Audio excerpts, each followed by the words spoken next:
Welcome back to The Thermostat with Jason Barger.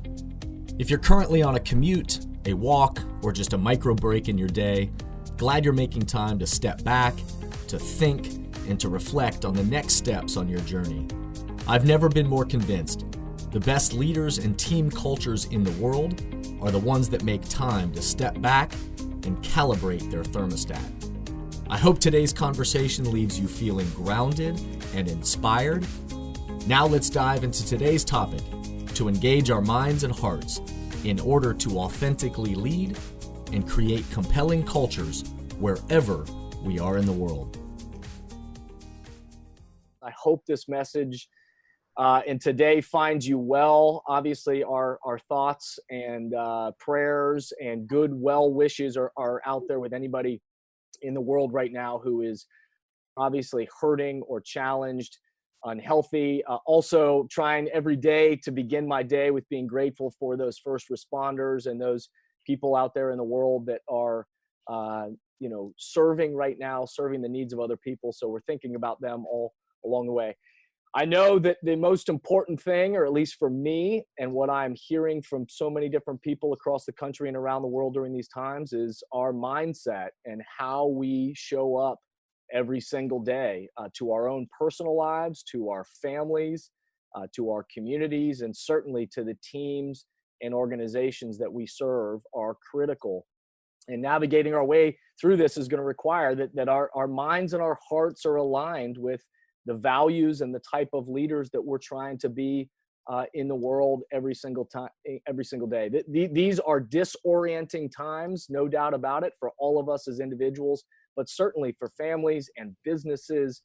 There's so much uncertainty right now in the world. And so I know for me, the daily practice of trying to start each day with gratitude and also trying to make sure that I'm staying focused on what is within my control and what type of leader and culture I'm trying to be a part of, it has been important for me, but I also know that it's just critical for everybody. So the purpose of these quarantine chats that I'm now leading is simply to do this, is to try to spread some positivity out into the world, to try to connect with wonderful people, to make sure that we are aligning our minds and hearts, and we're making sure that we're keeping care and leadership and that's at the heart of everything that we're doing. And so I'm trying to make sure that I'm reaching out to people and then also inviting wonderful people like my guest today, who everybody on this call I know loves and cares about deeply.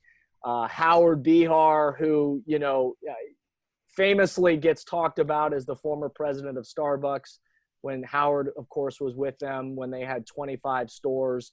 And then, he and his team helped lead them to 15,000 stores around the globe. But anybody that knows Howard knows that, more importantly, he is a person, a passionate human, a wonderful, wonderful person. He's a husband. He's a dad.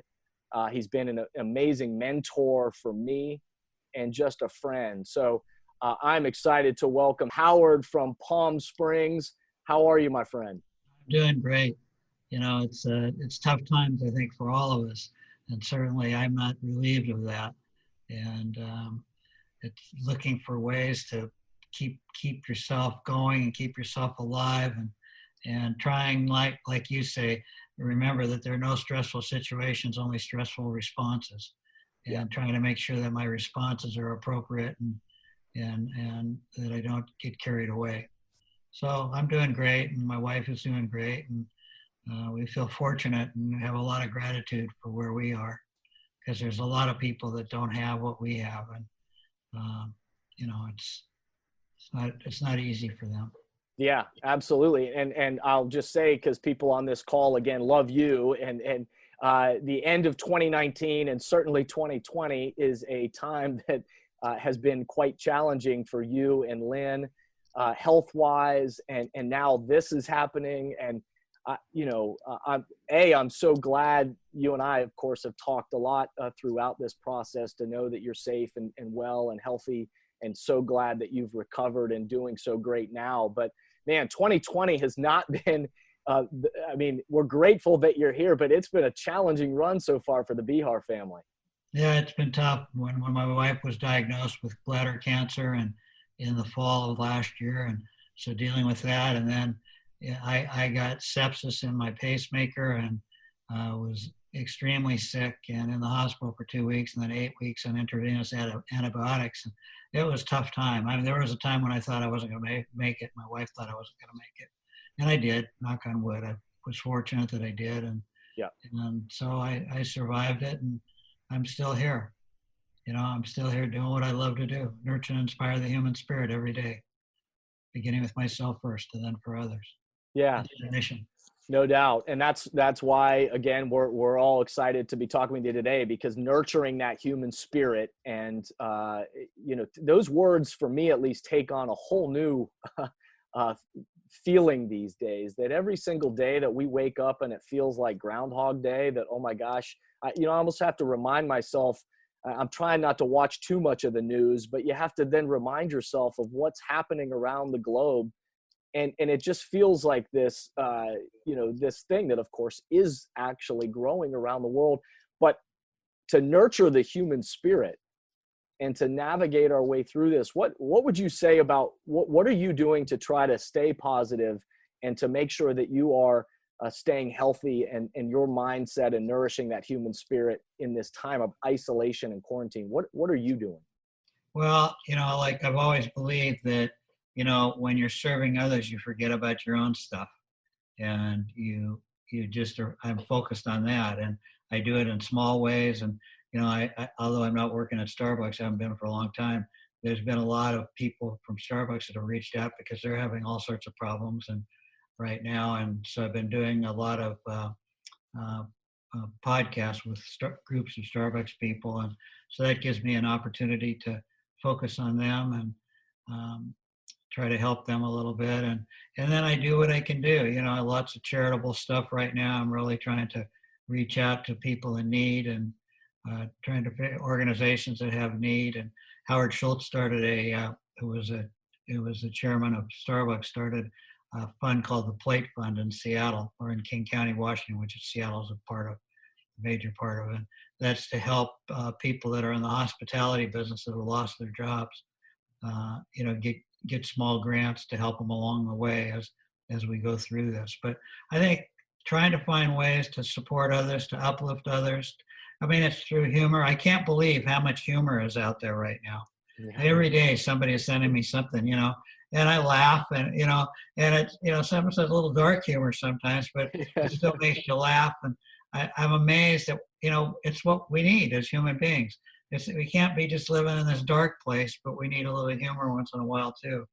Yeah, I know I've texted you a couple of the weirdo things that we've been doing around the Barger family household, but we've been doing all kinds of strange things to keep our minds, keep us laughing, keep us connecting with each other, and to just try our best to make sure that we're laughing and having fun together too. So that's a huge part of keeping, I think, nourishing that human spirit every single day.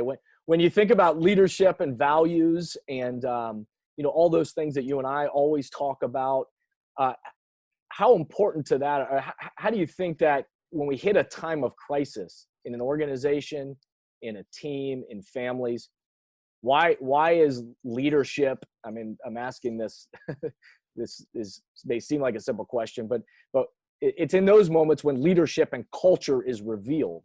So why is that so important?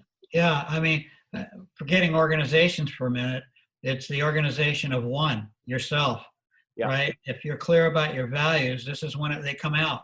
If you're clear about who you are and how you want to live your life, this is when all that should be coming out. And you really find out a lot about yourself during these times.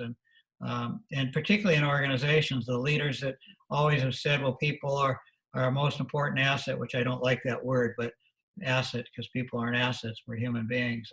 But this is the time that it should come out. And you're seeing some that are, and some that aren't doing so well. And it's really, now's the time when you really have to show what you're made of, and that the things that you talked about really are true, that you're here to take care of people. And I'm really proud of a lot of organizations that are doing that.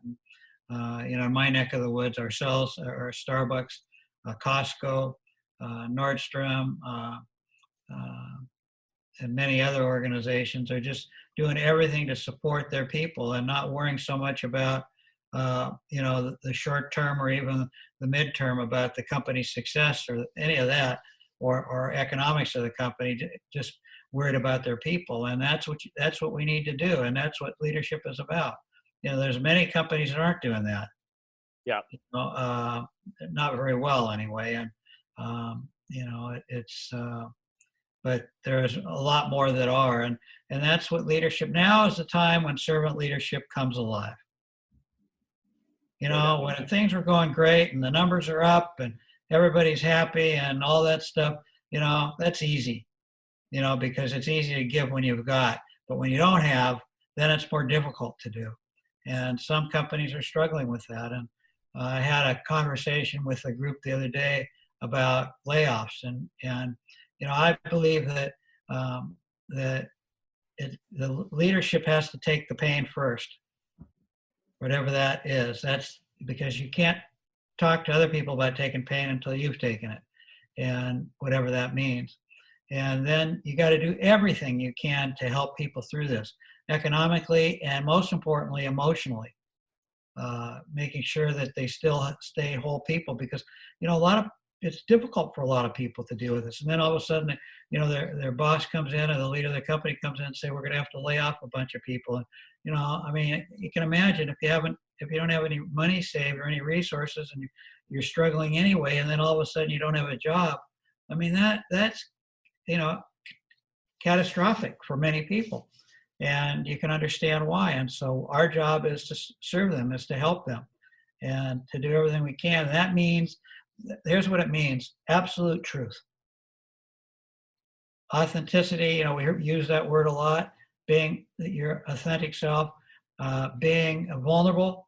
This is the time when it's okay to show your fear. Really important to show that you're not any different than anybody else. Yeah. And that you have fears, and be absolutely open about your organization, about where the organization is, what the issues are going to be, and no secrets. There can't be any right now, none. And leaders that don't do that, are really missing the boat, because even though might have to furlough some people or lay some people off, they still belong to your organization. You need to call them. If you lay people off, you got to be talking to them as many as you can every week on the phone. How are they doing? What can they do? What can you do for them? And it's really taking charge at this time and showing what the real values of the company are, and that the things that you espouse are true. Yeah. You're absolutely right that it's in these times that, again, leadership and culture is revealed. Yeah. And so servant leadership, again, is easy to talk about when everything's good, and certainly easy to give when it's easy to give. But in these times of crisis and in challenging times, that's when our leadership is revealed. And, you and I have talked a lot about this, at different times and different talks and things we've done together. But the, results matter and performance matters. And so how we perform, and we've talked about it from the standpoint, and we've laughed about, like, our performance, matters with our spouses. Like, it does matter, like how we treat them, the culture we create with that, with our kids, with the people in our communities, like it does. And absolutely in our jobs and our teams and organizations, our performance and our results matter. However, there's a thought that continues to come through my head in the last couple of days, and it's echoes of old basketball coaches and different coaches that I've had over the years that used to talk about process over results. And to make sure that because in these times of crisis, that oftentimes where we go as teams and organizations is quickly then we look at very finite results, very quick results that we're trying to get. And if we don't have an idea of what the process or the infinite vision for what we're trying to create and who we're trying to be in the world, then it's easy to get stuck in those only thinking about the next quarter results or the next week's results or whatever those are. And yet we have to trust, if we trust and have a process for this is who we're trying to be and what we're trying to become together, then make sure that we stay focused on the process over the results, and the long-term results will come. Right. now the time when you have to turn your fear into faith. Your faith in your values, your faith in who you are, what your organization stands for, and you can't let your fears take over. You know, not all organizations are going to make it through this. You know, we have a restaurant chain of a guy in Seattle named Tom Douglas who's been in the restaurant business for, I don't know, 40 years, 30, 40 years. And he had 14 restaurants. He's had to close 13 of them. And he says, if I'm lucky, I'll be able to reopen 4 or 5. But at the same time, as much as that causes a lot of pain, you still have to have the faith. You have to get rid of that fear of losing something and think about the faith of what can be and how you're going to get there and what you need to do along the way to do that, you know. What so for many different leaders out there that are listening to this and or will listen to this recording way after this has been recorded, leaders of, certainly again, leaders of ourselves, leaders of families, leaders of organizations and communities, leaders of teams of people that are looking for them for direction, and entire businesses, what would be your encouragement for their response that they bring to life over the next few weeks? And certainly absolute understanding of the pain of others. You know, it's without necessarily having the solutions. You know, I have a 2-word quote that's probably one of my favorite quotes of all time. It's called compassionate emptiness. And you can't solve everybody's problems, but you can be compassionate with them. And you need to ask questions and not give answers. You know, what can I do to help you? How are you doing? What are the issues you're facing? How's your family doing? How are your kids doing? You know, how can I help you in any way? If it's a conversation every day, or, you know, if you got to send them 10 or 20 bucks or whatever it is, so they can, you know, buy a meal or whatever it takes, if you have it. We all have time right now. That's one thing we all have. And, you know, a call to people that you haven't talked to in a long time, people that you know that might be struggling maybe out of your daily sphere, but people that you've had relationship in the past. I mean, there's nothing like it's amazing how many calls I've had about people just checking in on me. And I'm saying, why are you calling me? You got a family. Don't worry about it. I'll be fine. You know, I'm 75 years old. You know, whatever happens to me now is okay. It's young people that we got to help. So I got to stop checking on you? Is that what you're saying? I ought to shut up and leave you alone? Yeah, I need to check on your kids. That's what I want to know. You know, but it's that. It's the little things that are going to count now. Yeah. And because it keeps people's hope alive.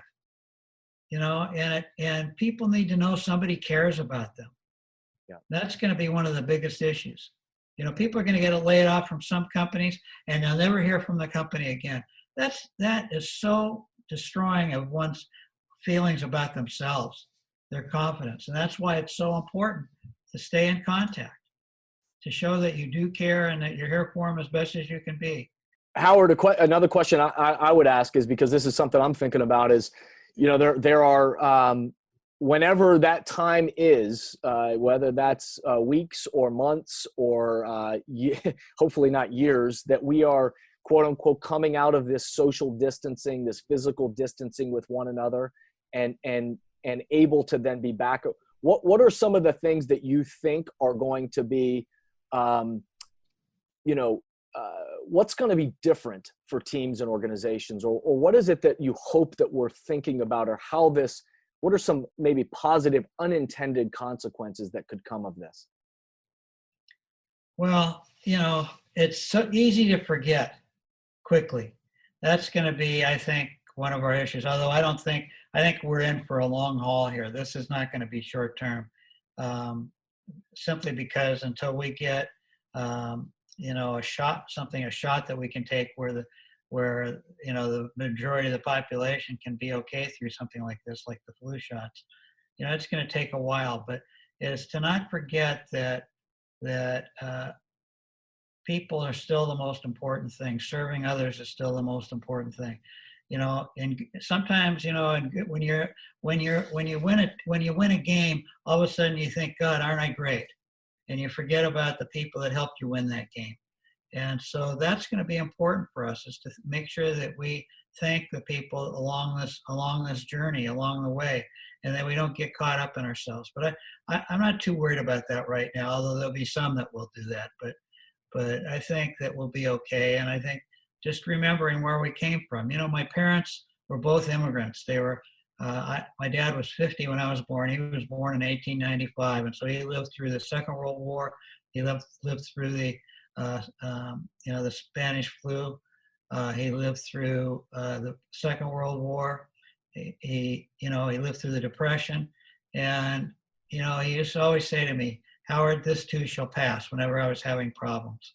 Yep. And, how can I argue with him? Here's a guy that lived through all that stuff, right? And they didn't have any way of communicating. They sent letters to their family. It might take a month to get to his family.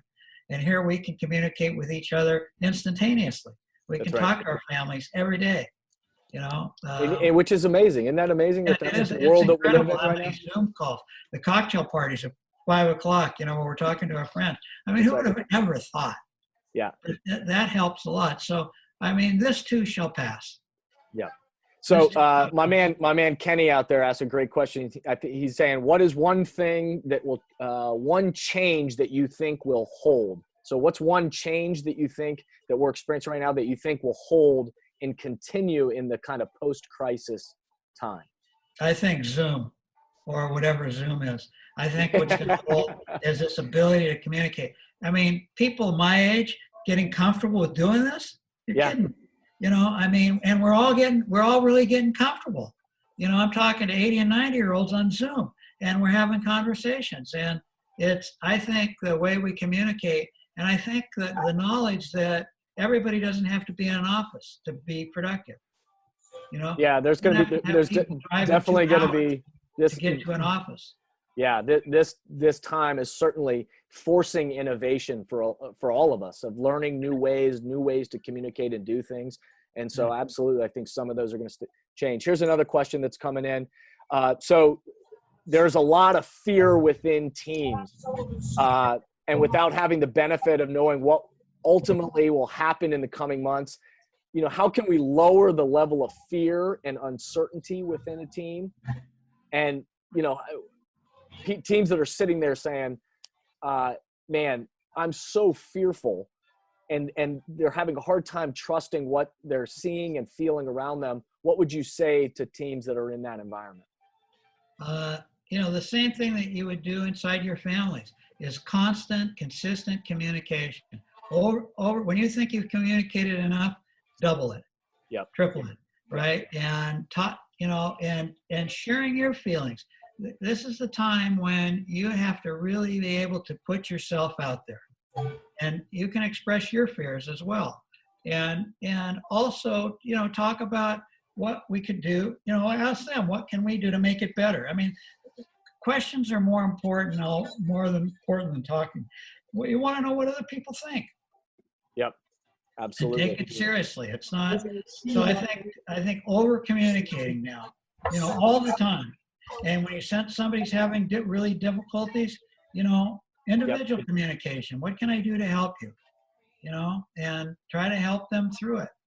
But our kids, I mean, my grandkids, I've got 6 grandchildren. They're fearful. Yep. And I never thought any of them would say, gosh, I wish I didn't have to go to school today, or I want to go to school today. But now they all wish they were back in school, Yep. So it's, it's that communication piece. Lots of love. Yeah, absolutely. Lots of love. That word. In the culture shaping world, I mean, this is the rinse and repeat of messages that we need to make sure that if we can't articulate what it is that we're feeling and where it is that we are and where it is that we're trying to go and how we're going to get there, then we can't be surprised when it doesn't exist. And yet we can't forget that we can't just say it one time. We've got to continue to show up each day and communicate and remind each other of that. Here's another question that's coming in. So people are talking about this green light moment, whenever that moment is, that time where businesses are going to kind of resume gatherings or businesses are going to begin getting back together. Some folks are saying that a lot of businesses who were out of the startup phase need to assume they are startup once we hit that green light phase.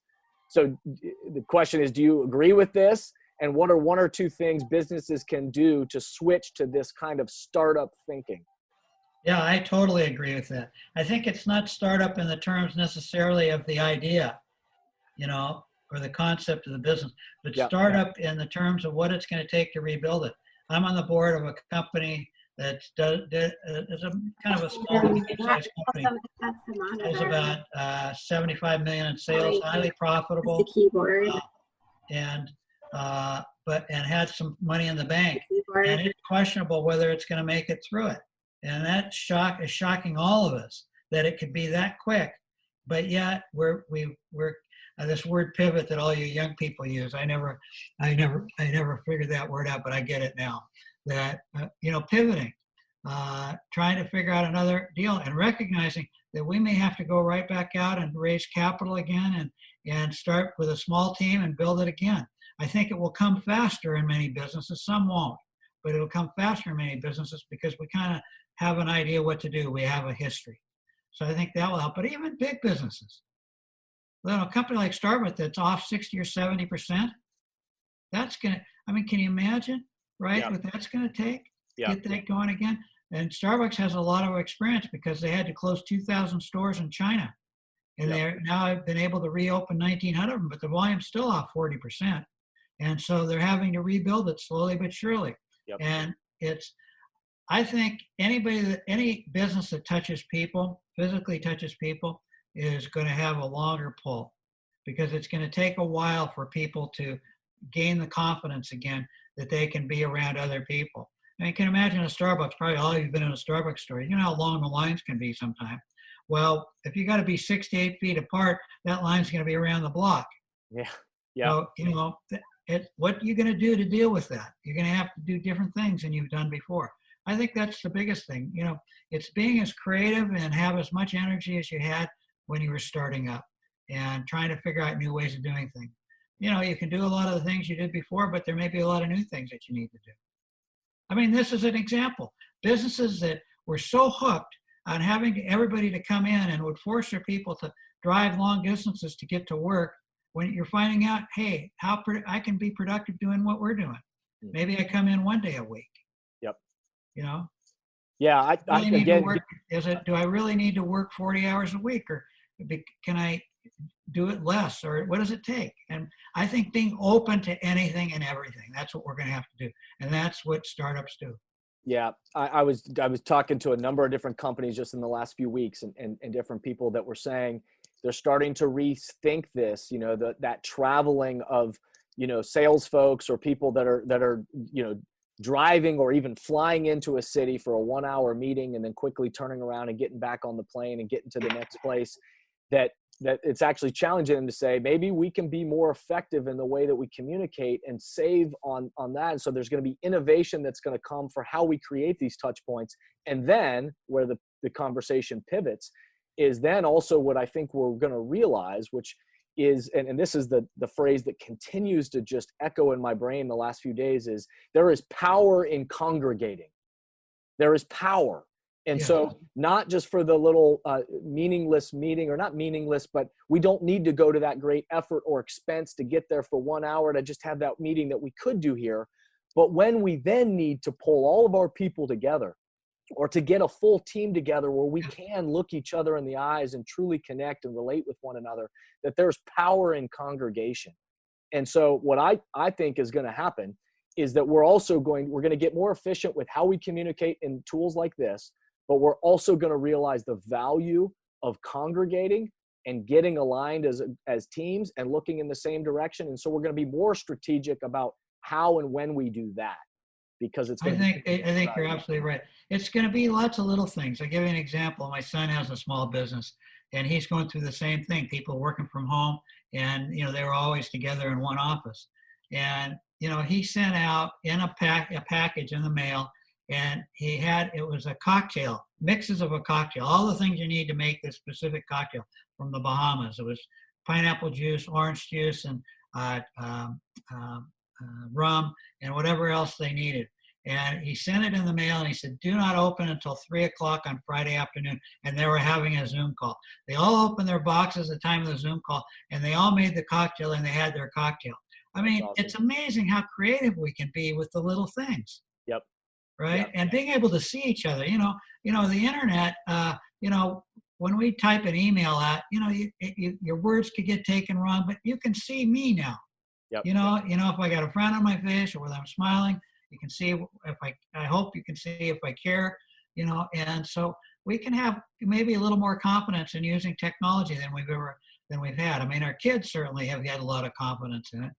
They have 1,000 best friends that they've never seen. I'll tell you this, Howard. You and I are going to begin to doing all our calls now are going to be Zoom because we got to be able to see each other. So we're going to start doing it. So I want to be respectful of our time. I know that what we committed to. So first thing I just want to say is there's one last question here from Cindy.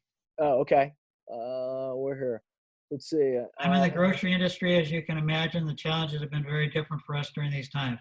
We've been following the servant leadership model, which we always do, but it's becoming harder and harder to keep our associates feeling motivated and encouraged. They've been at this for weeks and they are tired. Customers aren't as nice, product is lean, and supply chain challenges are real. Do you have any unique recommendations? Yeah, it's the same thing. Tell them people where you are. There would be nothing more powerful walking into a store and maybe having a big sign that everybody could read. Please forgive us for not having all the things that we would normally have. We're doing our best to get them to you. And if you have a question or is there something we can help you with, please tap us on the shoulder from 6 feet if you can reach us. But, and the same thing with our people. I mean, maybe somebody needs to, you're looking at your people and even though you're busy, I don't know, something that shows kindness and caring, whatever that may be. There'd be nothing better than to send a little something to their family, a little gift to everybody's family.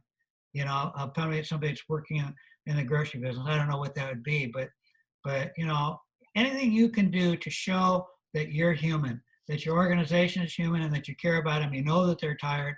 What creative things could you do? The cocktail thing, it really. He told me. He says it was amazing how much stress it relieved. Yeah. And those moments that you're talking about, Howard, that extending that kindness and that grace to people in the midst of this. I have a book that's leadership. I have a book that I just read that I think might be good. It's called The Power of Moments by Chip Heath and Dan Heath. And it talks about all sorts of things like this, how moments matter. The moment when you look into your significant other spouse's eyes and you hug them and you say, honey, I really love you. No doubt. I just want you to know. Or, honey, that soup tonight was fantastic. It was just unbelievable. Thank you for making that. Or, thank you for caring about me. I mean, those moments really matter in life. Yeah. And so create moments with your customers, Cindy, with your customers and your people. They don't have to be hour-long moments, but create moments. Yep. Just letting them know that you care. If you're just working your ass off, and nobody's getting you together and saying we appreciate you, and one by one and thanking them and saying we will get through this. So I just want to say this. Thank you to everybody on the call. I hope that you make the best of today. I hope you check back at Jason V. Barger on the social platforms. More of these chats are going to happen to spread positivity. Be grateful for today.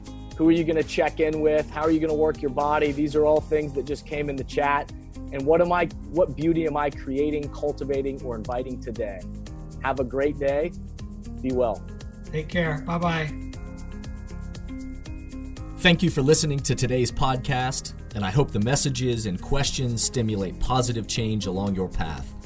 As always, if these messages resonate with you and add value to your life, I hope you'll help amplify them throughout the world. Please rate, comment, and share on whatever podcast or social media platform you're using. And share this podcast with the people in your life or work who should be part of these conversations. That way, this spirit does, in fact, spread. If these messages or developing leaders and culture would be helpful to your organization, or you have a question or comment about this podcast, please contact us at jasonvbarger.com. unintended.com. And remember, we all are ambassadors for the culture we want to create in our life and work. We have to own the vision we want to be a part of. The future of leadership is you, is me, is us. Be a thermostat.